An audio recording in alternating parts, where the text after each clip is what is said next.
খ্রিস্টীয় সপ্তম শতক থেকে দশম শতাব্দীর মধ্যে ভারতীয় উপমহাদেশে ইসলামের আগমন ঘটে। এই অঞ্চলে ইসলামের আগমন ও প্রসার সম্পর্কে জানার জন্যে ভারতের প্রাচীন ইতিহাস পর্যালোচনা করা প্রয়োজন। আলোচনা শুরু করার আগে অনুরোধ করব, আপনি যদি এই চ্যানেলে নতুন হয়ে থাকেন তবে চ্যানেলটি সাবস্ক্রাইব করে নিন।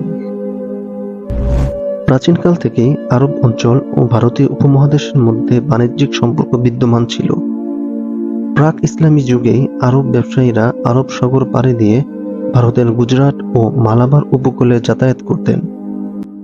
বর্তমান কেরালার মালাবার অঞ্চল বহু প্রাচীনকাল থেকেই মশলার দেশ বলে খ্যাত ছিল। আরব বণিকরা এই অঞ্চল থেকে মশলাপাতি, অস্ত্র, মুক্তা, গজদন্ত প্রভৃতি পণ্যে জাহাজ বোঝাই করে নিয়ে লোহিত সাগর ও পারস্য উপসাগরের তীরবর্তী অঞ্চলগুলোতে বাণিজ্য করে আসছিল।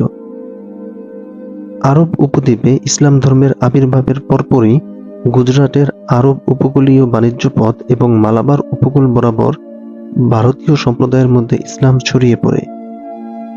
1711 খ্রিস্টাব্দে মুহাম্মদ বিন কাসিমের সিন্ধু বিজয়ের সময় থেকে ভারতে মুসলিম শাসনের সূচনা হলেও